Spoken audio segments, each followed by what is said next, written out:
నమస్తే. Welcome to plus TV. Telangana రాష్ట్రంలో ఎన్నికల నగారం మోగింది. ఒకవైపు స్థానిక ఎన్నికలకు సర్వం సిద్ధమవుతా ఉంటే, మరోవైపు ఈ నెల వచ్చే నెల 8వ తారీఖు నాడు కోర్టులో దీనిపైన స్టే గూడా ఉంది. మాధవరెడ్డి చేసినటువంటి స్టే ఎక్కడి వరకు తీసుకోబోతా ఉంది? నిజంగా స్థానిక ఎన్నికలు కొనసాగుతాయా? కొనసాగవా? అనే ప్రశ్న అయితే ప్రజల్లో కనిపిస్తా ఉంది. ఒకసారి మాట్లాడే ప్రయత్నం చేద్దాం. మనతో పాటు ప్రొఫెసర్ గాలి వినోద్ కుమార్ గారు ఉన్నారు. అలాగే ఆర్‌పీఐ రాష్ట్ర అధ్యక్షులు. సార్ నమస్తే. నమస్తే. సార్ ఒకవైపు బీసీలకు 42% కలిగించా ఆహ్, ఇప్ ఆహ్, 42% సాధించాకే స్థానిక ఎన్నికలకు పోవాలనేది బీసీల డిమాండ్. అది అటో ఇటో కల నెరవేరింది. స్థానిక ఎన్నికలకు పోబోతా ఉన్నారు అన్న క్షణంలో మరోసారి మాధవరెడ్డి అనే ఒక రెడ్డి జాగృతికి సంబంధించిన వ్యక్తి కోర్టులో కేసేసిండు. అది 8వ తారీఖు నాడు వాయిదా వేసిండు. ఇప్పుడు ఎట్లా ఉండబోతా ఉంది? ఆ కేసు ఎట్లా నడుస్తది?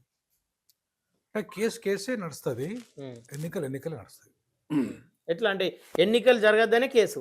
ఎన్నికలు జరగద్దని కేసు వేసే అధికారం ఆయనకున్నది. హ్మ్. ఎన్నికలు నిర్వహించే అధికారం ప్రభుత్వానికి ఉంది. ఓకే. అయితే దాంట్లో ఏం చెప్పిండంటే, తుది తూర్పుకి లోబడి ఫలితాలు ఉండాలని చెప్పింది. అవును. తుది తూర్పులో చర్చలో కూడా ఇవాళ ప్రభుత్వానికి 42% వాటా ఇచ్చే అధికారం ఉంది. హ్మ్. అధికారాన్ని బట్టి జీవో పాస్ చేసింది. ఎందుకంటే చట్టం చేసింది కాబట్టి. ఓకే. గవర్నర్ గారు ఆమోదించిర్రా లేదా అనే దాన్ని ఒక క్వశ్చన్ మార్క్. అవును. గవర్నర్ గారు ఆమోదించినా, ఆమోదించకపోయినా హ్మ్. ఇది లోకల్ బాడీ ఎన్నిక. లోకల్ చట్టం సవరించారు అది. ఓకే. ఆ లోకల్ చట్ట సవరణ రాష్ట్ర ప్రభుత్వానికి చేసుకునే అధికారం ఉంది. హ్మ్. గవర్నర్ గారు ఇమీడియట్‌లీ దాన్ని ఆమోదించాల్సింది పోయి, హ్మ్. ఆల్రెడీ హైకోర్టు 30th వరకు నిర్వహించాలని చెప్పింది కదా! అవును. మరి గవర్నర్ గారికి తెలవదా ఈ విషయం? హ్మ్. ఎందుకు ఆమోదించలే? ఎందుకు పెండింగ్‌లో పెట్టిండు గవర్నర్ గారు? ఓకే. ఒకటి. ఇప్పుడు ఆయన ఆమోదించమన్నది అసెంబ్లీ చట్టాన్ని ఆమోదించమంటలేడు ఆయన. హ్మ్. లోకల్ బాడీలో ప్రభుత్వానికి అధికారం ఉంది. ఏది 42% వాటా చేసి ఇచ్చే అధికారం ఉంది. హ్మ్. ప్లస్ 50% సీలింగ్ ఎత్తేసే అధికారము, పంచాయతీ రాజ్ చట్టాన్ని సవరించే అధికారం రాష్ట్ర ప్రభుత్వానికే ఉంటదది. ఓకే. మరి ఆ ప్రభుత్వము చేసినంక, ఆ చట్టాన్ని ఇంకా నీ దగ్గర ఎట్లా పెండింగ్‌లో పెడతారు? హ్మ్. గవర్నర్ గారు పెట్టడానికి లేదు గదా! అవును. ఇమ్మీడియేట్‌లీ ఆమోదించాలి. హైకోర్టే డైరెక్షన్ ఇచ్చింది. హ్మ్. గతంలో సుప్రీం కోర్ట్ కూడా చెప్పింది. మీరు గవర్నర్‌లు మీ దగ్గర ఎక్కువ రోజులు పెట్టుకోవద్దు. హ్మ్. మీరు ఇమ్మీడియేట్‌లీ దాని మీద పరిష్కారం చేయాలని చెప్పేసి మినిమమ్ 3 నెలల కంటే ఎక్కువ పెట్టుకోవద్దు. అయితే రిజెక్ట్ చేయాలి లేదంటే ఆమోదించాలి. ఆమోదించాలి. ఇక్కడ ఆల్రెడీ ఒక అనివార్యం ఉందని తెలిసినప్పటికి కూడా హ్మ్. నువ్వు పెండింగ్ పెట్టుకునే పరిస్థితి ఎట్లొచ్చింది? ఓకే. సో, కాబట్టి గవర్నర్ గారు ఇవాళ రాజకీయాలకి అతీతంగా వ్యవహరించాల్సిన గవర్నర్ గారు హ్మ్. ఏదో కేంద్ర ప్రభుత్వమో, బీజేపీయో లేకపోతే ఇంకెవరో హ్మ్. ఒత్తిడికి తొలగి ఓకే. నువ్వు ఇట్లా పెండింగ్ పెట్టడం అనేది కరెక్ట్ కాదు. హ్మ్. అది అది ఆ గవర్నర్ గారు తెలుసుకోవడం మంచిది. అయితే ఒక తుది తీర్పుకు లోబడి ఎన్నికలు జరపాలన్న కోర్టు నిర్ణయం ఏదైతే ఉందో, హ్మ్. ఈలోపు గవర్నర్ గారు ఆమోదిస్తే ఓకే అయిపోతది. ఓకే. ప్రాబ్లమ్ ఏమి ఉండదు కదా! ఇప్పుడు అవును. గవర్నర్ గారి ద్వారా ఆయన ఆయనకొస్తేనంత ఒకవేళ గవర్నర్ ఆమోదించకుండా ఈ 8వ తారీఖు నాడు ఒకవేళ ఈ 50% దాటకూడదు అనే ప్రశ్న మీద ఒకవేళ కోర్టు ఇట్లా ఉంటే ఒకవేళ అటువైపు అసలు మాధవ్ రెడ్డికి 50% పాజిటివ్‌గా ఇస్తే ఎట్లా ఉండబోతది? 50% దాటొద్దు అని చెప్పే అధికారం కోర్టుకు లేదు. ఓకే. నేను ఒక లా ప్రొఫెసర్‌గా చెప్తున్నా. హ్మ్. ఎందుకు లేదంటే, ఒకసారి ఈడబ్ల్యూఎస్ రిజర్వేషన్‌లను సుప్రీం కోర్టే ఆమోదించింది. అవును. దాన్ని క్వెషన్ చేయాల్సిన అవసరం లేదన్నది. హ్మ్. మరి దీన్ని క్వెషన్ చేయమని ఎట్లా చెప్తది? ఓకే. అదే సుప్రీం కోర్టు హ్మ్. ఒకవేళ అదే హైకోర్టులు ఆమోదించాయి గదా! ఈడబ్ల్యూఎస్ రిజర్వేషన్‌లు ఆమోదించాయి గదా! అవును. మరి దీన్ని ఎట్లా కొట్టేస్తాయి? హ్మ్. ఏ ఏ ఏ రూల్ ప్రకారం కొట్టేస్తాయి? ఓకే. సో, వాళ్ళకి ఆర్థిక వెనుకబాటు ఆధారంగా ఈ రిజర్వేషన్‌లు ఇచ్చినప్పుడు రాని ప్రాబ్లమ్. హ్మ్.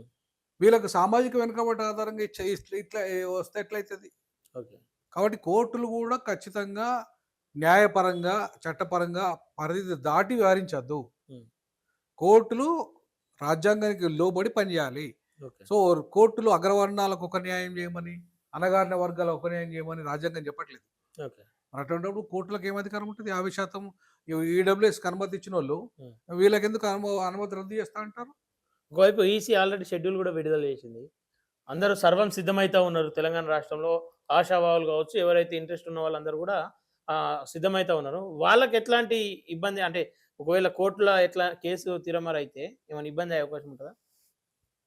ఇప్పుడు ఆశావాకులకైనా ఎవరికైనా ఇప్పుడు కోర్టు నిర్ణయము ఫైనల్ అనేది ఉండదండి. ఎన్నికల వ్యవస్థ ఎప్పుడు కూడా కోర్టుల మీదనే ఆధారపడాయి. ఓకే. ప్రజల అభిప్రాయం కోసం ఎన్నికల వ్యవస్థ. అవును. అంతేగాని కోర్టుల నిర్ణయం కోసం కాదు. హ్మ్. కోర్టులు ఎప్పుడు అంటే వాళ్ళకు ఈ 42% వాటా రిజర్వేషన్లు అనేది చెల్లుబాటు అవుతుందా కాదా అనేది హ్మ్. కోర్టులు నిర్ణయించే అధికారం లేదు కోర్టులకు. ఓకే. ఎందుకంటే ఆల్రెడీ ఈడబ్ల్యూఎస్ రిజర్వేషన్లను ఆమోదించిన కోర్టులు హ్మ్. ఖచ్చితంగా బీసీలే కూడా ఆమోదించాలి. ఓకే. 100కు 200% ఇది సహజ న్యాయ సూత్రం అది. హ్మ్.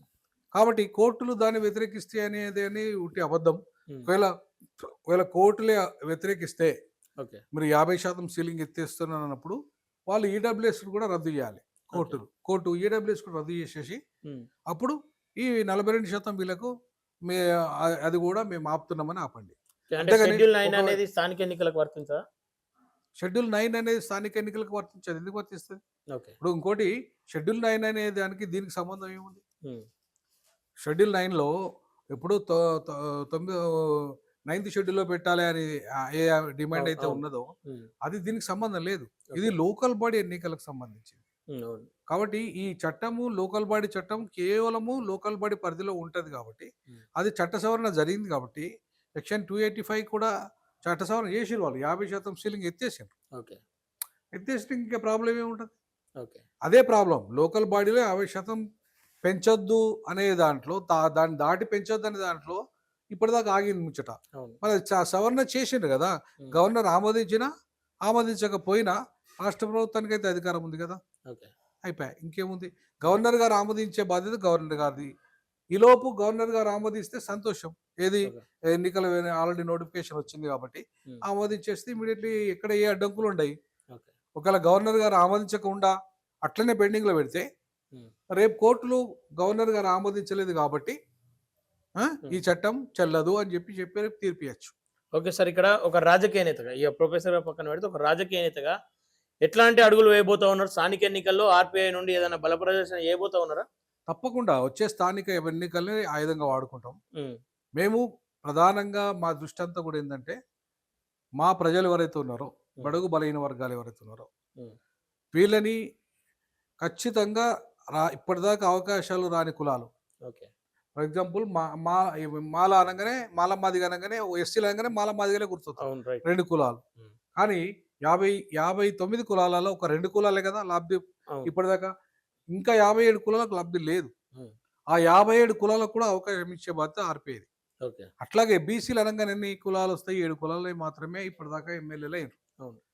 మరి 137 కులాలున్నాయి. హ్మ్. మరి 7 కులాలేనా అధికారంలోకొచ్చేది? మిగతా మిగతా వాళ్ళేం కావాలి? 130 కులాలున్నాయి ఇంకా. హ్మ్. హ్మ్. 130 కులాలల్లా ఒక 7 కులాలేనా? ఇంకా మిగతా వాళ్ళేం కావాలి? 123 కులాలు ఏం కావాలి? హ్మ్. వాళ్ళకి గూడా అవకాశం ఇస్తామంటున్నాం మేము. ఓకే. ఆర్‌పీఐ ద్వారా. హ్మ్. ఆర్‌పీఐ ద్వారా ఇప్పటిదాకా ఎవరైతే అవకాశాలు రాని కులాలున్నాయో, హ్మ్. ఆ కులాలకు మేము అవకాశాలిస్తాం. ఓకే. ఖచ్చితంగా మేము చట్టసభల్లో మేము వెళ్ళడమే మా లక్ష్యం. హ్మ్. ఇప్పుడు ముస్లింలు గూడా ఉన్నారు. ముస్లింలలో గూడా ఓన్లీ అడ్వాన్స్‌డ్ ముస్లింలే అంటే ఎదిగిన ముస్లింలు, అప్పర్ కాస్ట్ ముస్లింలకే అవకాశాలొస్తున్నాయి. అవును. దళిత ముస్లింలకు అవకాశాలు ఎక్కడున్నాయి? బీసీ ముస్లింలకు అవకాశాలు ఎక్కడున్నాయి? ఓకే. ఇప్పుడు జనాభా అంతా వాళ్ళది ముస్లింలల్లా. అవును. కానీ ఓసీ ముస్లింలు ఎవరైతే అసదుద్దీన్ ఫ్యామిలీ అంతా ఓసీ ముస్లింలు, బ్రాహ్మణ ముస్లింలు వాళ్ళు. హ్మ్. బ్రాహ్మణ కమ్యూనిటీని కన్వర్ట్ అయినోళ్ళంతా వాళ్ళంతా. ఓకే. అగ్రవర్ణాలు ఆధిపత్యం చేస్తున్నారు ముస్లింలలో గూడా. సో, కాబట్టి ఆ బీసీ ముస్లింలను ముందుకు రానిస్తలేరు. ఎస్సీ ముస్లింలను రానిస్తలేరు. హ్మ్. కాబట్టి మేము ఎస్సీ ముస్లింలకు, బీసీ ముస్లింలకు టికెట్లిస్తాం. ఓకే. 42% ఖరారైంది. బీసీల కల నెరవేరబోతా ఉంది అని సంతోషంగా ఉన్న సమయంలో మాధవరెడ్డి లాంటి వాళ్ళు కోర్టులో దానిపైన స్టే చేయడం. వాళ్ళకెట్లా ఏం చెప్పదలుచుకున్నారు అది మాధవరెడ్డి స్టే లాంటి వాళ్ళు? ఇవ్వలేదు. కోర్టు స్టే కోర్ట్ ఇవ్వలేదు. స్టే ఇవ్వలేదు. దాన్ని ఆపేయాలి, నిలిపివేయాలి అని చెప్పేసి కోర్ట్‌లో. నేనొకటే అంటున్నా బీజేపీ కుట్ర దీనెనక. హ్మ్. దీనెనక బీజేపీ కుట్ర ఉంది. ఓకే. దీనెనక బీఆర్ఎస్ కుట్ర గూడా ఉంది. హ్మ్. ఈ 2 పార్టీలు గూడా ఇంటర్నల్‌గా కుమ్మక్కై హ్మ్. ఇవాళ అడ్డుకునే ప్రయత్నం చేస్తున్నాయి. హ్మ్. సో, దాన్ని ఎవరు ఆపే ప్రశ్నే లేదు. ఎందుకంటే అది ప్రజా ఉద్యమం ద్వారా వచ్చింది. 42% ఇది ప్రజల కోరిక. ప్రజలు ఇవాళ కొట్లాడి తెచ్చుకున్న ముచ్చట ఇది. ఏం కాబట్టి చెప్పదలుచుకున్నారు? అట్లా ఆపాలనుకునే వాళ్ళకి ఏం చెప్పదలుచుకున్నారు? ఆపాలనుకునే వాడికి మాధవరెడ్డి ఇక లాస్ట్ రెడ్డి ముఖ్యమంత్రి అంటున్నా నేను ఈ ఓకే. సందర్భంగా. ఇక మీ ఆటలు కొనసాగాయి. మేము కొనసాగనివ్వం. హ్మ్. ఇప్పటిదాకా మొత్తం ఉమ్మడి ఆంధ్రప్రదేశ్‌ను మీరే 55 ఏళ్ళు పరిపాలించారు రెడ్డి ముఖ్యమంత్రి. ఓకే. ఇప్పుడు తెలంగాణ వచ్చిన తర్వాత మళ్ళీ రెడ్డి ముఖ్యమంత్రి మొదలైండు. అవును. ఆయనే 10 ఏళ్ళు చేస్తా అంటాడు. ఉమ్. ఎట్టి పరిస్థితుల్లో ఆయనను ఇంకోసారి అసలు రెండోసారి ముఖ్యమంత్రే కానీయం. సాధ్యమవుతుంది అంటారా? 100% సాధ్యమవుతుంది. ఈసారి ప్రజలు సోషల్ మీడియా వచ్చింది. ఉమ్. నేపాల్‌లో ఏం జరిగిందో చూశారు. ఉమ్. ఆ! ఉమ్. దా కాబట్టి నేపాల్ గాని, మిగతా ప్రాంతాలలో కూడా ఏం ఈడ జరుగుతుంది కూడా సోషల్ మీడియాని బ్యాన్ చేస్తారేమో మరి. అదే అంటున్నా కదా! సోషల్ మీడియా బ్యాన్ అయితే వాళ్ళ ప్రభుత్వాలు బ్యాన్ అయిపోతాయి. ఓకే. వాళ్ళ ప్రభుత్వాలు బ్యాన్ అయిపోతాయి. సోషల్ మీడియా బ్యాన్ అయితే ముఖ్యమంత్రి 2 రోజులు కూడా సీట్‌లో కూర్చోలేడు. ఉమ్. అది కూడా ఛాలెంజ్. ఓకే. అది కూడా ఛాలెంజ్ విసురుతున్నా నేను. ఉమ్. సోషల్ మీడియాని బ్యాన్ చేసిన తెల్లారి ముఖ్యమంత్రి సీటు కదులుతుందా కదలదో చూడండి. ఎవరైనా ప్రభుత్వానికి వ్యతిరేకంగా పోస్టులు పెట్టినా కానీ కేసులు పెడతామని చెప్పేసి బెదిరిస్తా ఉన్నారు. సుప్రీంకోర్టు చాలా స్పష్టంగా జడ్జిమెంట్ ఇచ్చింది. ఉమ్. పోస్టులు పెడితే అరెస్టులు చేయొద్దని చెప్పేసి. ఓకే. సర్క్యులర్ జారీ చేసింది. ఉమ్. మళ్ళీ అరెస్ట్ ఎట్లా చేస్తాడు? పోలీసు డీజీపీని కలుస్తాం. ఉమ్. ఎవరన్నా నా కంప్లైంట్ ఏంటి, నేను డీజీపీని కలుస్తా. కొత్తగా మళ్ళా రెడ్లే శివధర్ రెడ్డికి ఇచ్చుకున్నాడు ఆయన. అవును. అవునా? అవును. అంటే మొత్తం అంత రెడ్డి. మొన్న ఉపరాష్ట్రపతి పదవి రెడ్డికి ఇచ్చుకున్నాడు. ఇది రెడ్డి. ప్రతిదీ రెడ్డికి రెడ్డికి రెడ్డికి రెడ్డికి అంటే ఇది రెడ్ల రాజ్యమా? రెడ్లు ఒక్కరే ఓటైతేనే గెలిచిండా రేవంత్ రెడ్డి? ఉమ్. ఆ? ఏమి ఓకే. మిగతా బీసీ ఎస్టీ ఎస్టీలు ఓట్లు వేయలేదా? ఉమ్. మరి అటువంటిప్పుడు మా ప్రజలను ఆలోచించండి. ఆయన రేవంత్ రెడ్డి రెడ్ల రాజ్యమే మొత్తం పూర్తిగా అలా మాధవ్ రెడ్డి ఒక ఆడియో కాల్ లో మాట్లాడితే ఏమంటుండు, ఆ, మీరు ఓట్లు వేసి గెలిపిస్తున్నారు, మా వాళ్ళు మంచులు కాబట్టి గెలుస్తున్నారు, ఆ. మీకు చేతనైతే మీరు గెలుచుకోర్రి, మీ ఓట్లు మీరు వేసుకోర్రి అని చెప్పి ఛాలెంజ్ చేస్తా ఉన్నారు. అంతే కదా మరి, వాస్తవం కదా మరి మాధవ్ రెడ్డి మాట్లాడిన దాంట్లో వాస్తవం ఉంది కదా. మరి ఇప్పటికైనా సిగ్గు లజ్జ తెచ్చుకోవాలా. నేనేమంటానంటే ఇప్పుడు ఈ బ్లాక్ మెయిల్ చేసే రాజకీయాలు చేసేటోళ్ళు, లేకపోతే అడక్కతిని రాజకీయాలు చేసేటోళ్ళు, కుల సంఘాలు పెట్టుకొని అడక్క తినేటోళ్ళు ఇప్పటికైనా సిగ్గు తెచ్చుకోవాలా.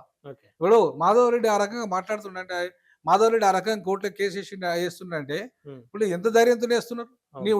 నీ ఓటు రెడ్డికి వేస్తున్నావు అనే కదా. అవును. వేయకపోతే నీకు రెడ్డి గెలుస్తాడా? ఒక బీసీ ఓటు వేయకపోతే గెలుస్తాడా? గెలవడు. మరి ఇవాళ పోయి మరి ఆ రెడ్లనే గెలిపిస్తా అని చెప్పి బీసీలు అంతా తిరుగుతాండే.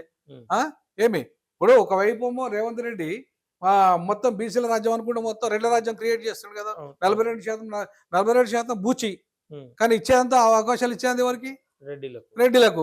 నీకు ఇప్పుడు జస్టిస్ ఈశ్వర్ లేడా రాష్ట్ర ఉపరాష్ట్రపతి రేసులో చేయడానికి అద్భుతంగా మాట్లాడగలడు. మన నేషనల్ బీసీ కమిషన్ చైర్మన్ కూడా పనిచేసిండు. ఆయనకి ఎందుకు ఇవ్వలేదు చెప్పండి?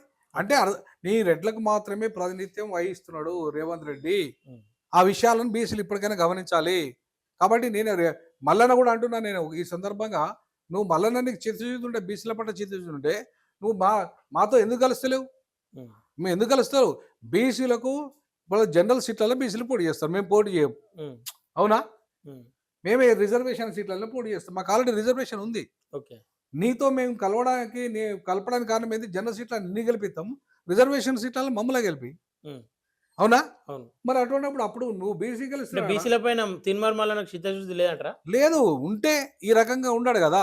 ఒకవైపు బీసీల కోసమే నేను పార్టీ పెట్టినా, బీసీలను రాజాధికారం వైపు నడిపిస్తా అని చెప్పేసి మళ్ళీ అంటా ఉంటా. అవును. మరి అటువంటిప్పుడు ఇప్పుడు నిజాయితీ పరుడు అయితే బయటికి రావాలి. ఇప్పుడు అక్కడ పాలూరితోని అంత పెద్ద మనిషి ఆయన రామకృష్ణ గారు, ఆయనతో పోయి అక్కడ చేయించొచ్చినావు, ప్రతి ఒక్కరిని చేయించినావు ఇప్పటిదాకా. ఇప్పుడు నేను నా బర్త్డే సందర్భంగా కూడా నేను ఒక తెలంగాణ బహుజన కూటమి ఏర్పాటు చేసిన. ఆ కూటమి మనం కలిసి పనిచేద్దాం.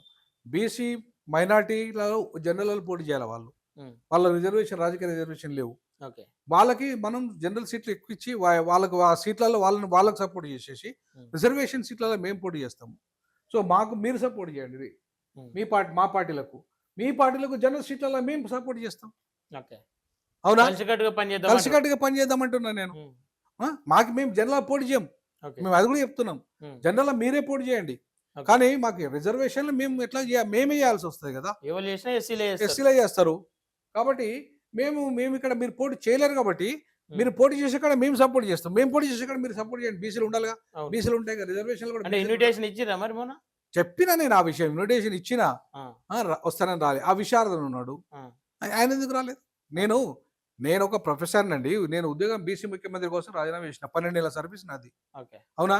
నేను ఒక మాదిగా నేను ఒక బీసీ ముఖ్యమంత్రి కోసం రాజీనామా చేసిన. ఎందుకు చేసిన?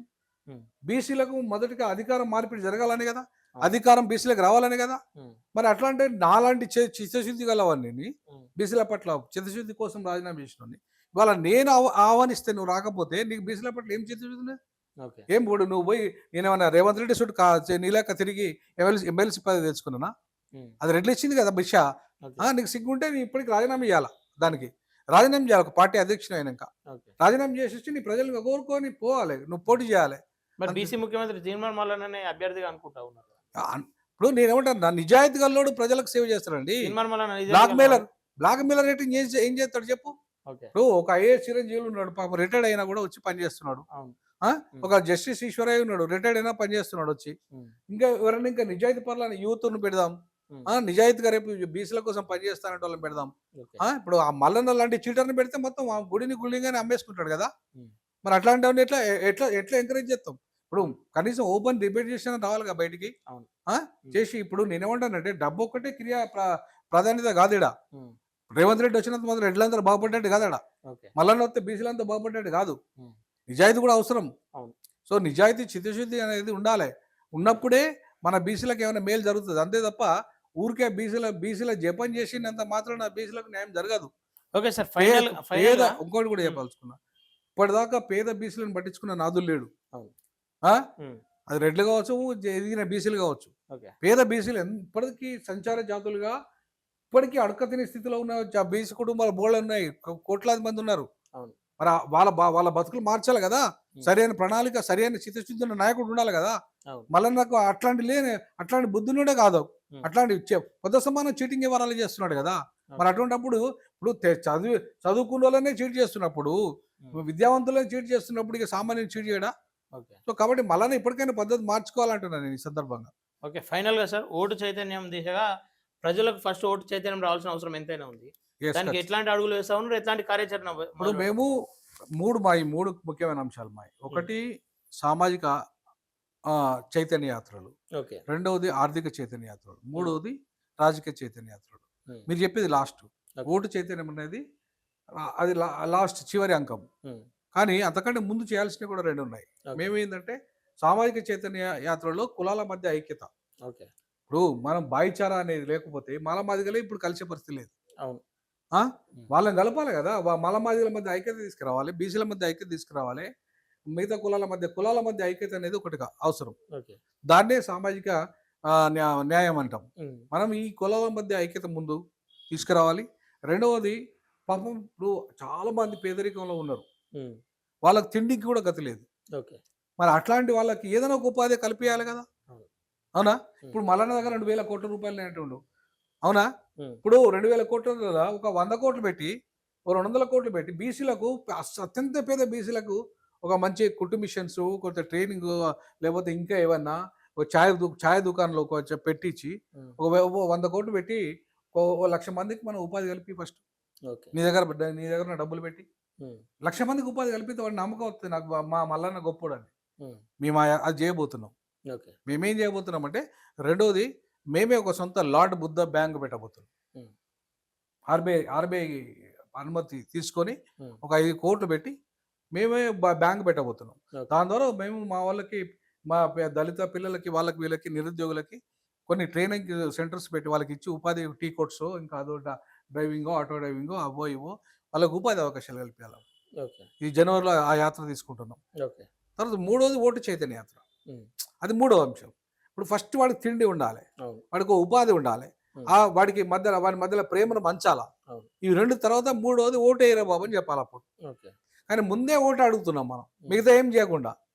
సో కాబట్టి ఈ 3 రకాల చైతన్యాలని మేము తీసుకోబోతున్నాము. మేము ఈ లోకల్ బాడీ ఎన్నికలే టార్గెట్ కాదు మాకు. వచ్చే ఎన్నికలు ఒకటే టార్గెట్ కాదు మాకు. ఎన్నికలు అనేది ఒక అవసరమే, ఒక మీన్స్. ప్రతి ఎన్నికను ఒక ఆయుధంగా వాడుకుంటాం. మేము వాడుకొని మేము మెట్టిగా ఎదుగుతాం. అని ఇమీడియట్లీ ఈ రోజే మేము అధికారులకు వస్తాము, లేకపోతే మేము ఏదో చేస్తాము అని చెప్పేసి భ్రమల్లో మేము లేవు. మేము మా ప్రజలకి మేము చేయాల్సిన చైతన్యం తీసుకొచ్చి, ఆ చైతన్యం ద్వారా ఓటు బూత్ ద్వారా పోయి ఓటేసే స్థాయికి తీసుకెళ్లాలనేది మా లక్ష్యం. సో ఆ రకంగా ఓటు చైతన్య యాత్ర కూడా అతను బస్సు కూడా తయారవుతుంది మాకు. త్వరలోనే రథయాత్ర కూడా ఉంటుంది. నువ్వు చెప్పినట్టుగా ఓటు చైతన్య యాత్ర కూడా ఉంటుంది. కాకపోతే స్థానిక ఇప్పుడు మేము మొన్ననే స్టార్ట్ చేసినాం కాబట్టి నెల రోజులు అయింది కదా, ఫస్ట్ 1 మంత్ అయింది కాబట్టి ఇంకా ఇప్పటికీ 10-12 జిల్లాలు మాత్రమే. 12 జిల్లాలు కమిటీలు వేసాను. స్టేట్ కమిటీ వేసాను, బుద్ధిస్ట్ కమిటీ వేసాను, ముస్లిం కమిటీ వేసాను, క్రిస్టియన్ కమిటీ వేసాను. సో ఇంకా కొన్ని ఇప్పుడు ఇంకా జిల్లాలు 20 జిల్లాల దాకా పెండింగ్లో ఉంది. అవన్నీ తిరిగేది ఉంది. సో కాబట్టి లోకల్ బాడీ ఎన్నికలు ఈలోపు వచ్చేసినాయి కాబట్టి ఈలోపు పొత్తుల ద్వారా కొంత సమాయత్తమై ఉమ్. పొత్తుల ద్వారా ఎన్నికలు పోయి ఓకే. ఆ పొత్తుల ద్వారా మాత్రమే కొంత పోటీ చేయాలని మొత్తం మేము విస్తరించలేదు కాబట్టి అవును. మేము పొత్తులతోని కొంత మేము ప్యాకెట్లలో వాళ్ళకు ఇప్పుడు బీసీ పార్టీలు వాళ్ళకు ఓట్లు వేయించి మేము కొన్ని తీసుకోవాలనే ఆలోచన. ఓకే. అందుకే కొంత తెలివిగా చదువుకున్న విద్యావంతులైన బీసీలు పార్టీలు పెట్టారు. ఉమ్. ఆధార్ పార్టీ ఉంది బీసీలో అవును. నుండి ఏది డాక్టర్ శేషగిరి రావు ఆయన మిత్రుడు. అవును. మేము సదరన్ పొలిటికల్ అకాడమీ పెట్టి ఉమ్. అప్పుడు బాగా చైతన్యం చేసినాం. ఓకే. సో అట్లాంటి పార్టీలు ఉన్నాయి. ఉమ్. తర్వాత ఇప్పుడు కలిసి వస్తే మల్లన్న లాంటి వాడు కలిసి వస్తే ఇప్పటికైనా కూడా మల్లన్న బుద్ధి మార్చుకొని ఆ ఉమ్. దొంగ బుద్ధి నుండి బయటపడి నేను డైరెక్ట్ అంటే మళ్ళీ నాకేం భయం లేదు మల్లన్నను ఇంకెవరు అనడానికి లేదు. ఎందుకంటే నేను బీసీల కోసం రాజీనామా చేసి బయటకు వచ్చినోడిని, ఓకే. త్యాగాన్ని చేసినోడిని. కాబట్టి మల్లన్న లాగా నేను అక్కడిక్కడ బ్లాక్మెయిల్ చేసి బతికినోడిని కాదు. ఓకే. నేను స్వయంగా డైరెక్ట్గా నా స్వయం కృషితో వచ్చినోడిని. ఉమ్. కాబట్టి మల్లన్న లాంటి వాళ్ళు కాన్షీరామ్ లాగా పనిచేయాలి, అంబేద్కర్ లాగా పనిచేయాలి, పూలే లాగా పనిచేయాలి, ఓకే. త్యాగం చేయమని చెప్తున్నా. ఉమ్. సో ఆ రకంగా మనం కలుపుకొని బీసీల నుండి బీసీ పార్టీలు కానీ మైనార్టీ పార్టీలు కానీ ఎస్టీలు కానీ ఉమ్. అందరితో కలుపుకొని మేము ఈ తెలంగాణ బహుజన కూటమి మన 19th రోజు ప్రారంభించినాం. ఉమ్. ఇంకా ఆ కూటమిలో మిగతా అన్ని పార్టీలతో కలిసి మళ్ళీ ఈ త్వరలోనే వితిన్ నాకు తెలిసి 1 వీక్లోనే ఒక కార్యాచరణకు వస్తాం. ఓకే. వచ్చేసి ఎన్నికల్లో ఐక్యంగానే పోటీ చేస్తాం. Okay sir. Anyway all the best sir. Thank you so much. Okay. చూస్తున్నారు కదా, ఏవైతే స్థానిక ఎన్నికల్లో ఖచ్చితంగా మా సత్తా చాటుతామని చెప్తూ, అలాగే బీసీ రాజాధికారం కోసం మేము కూడా కృషి చేస్తాం, మాతో పాటు అందరు కలిసి వస్తే కలిసి పనిచేద్దామని అయితే ఆహ్వానం తెలుపుతా ఉన్నారు ప్రొఫెసర్ గాలి వినోద్ కుమార్ గారు. చూస్తున్నానండి ప్లస్ టీవీ. Thank you.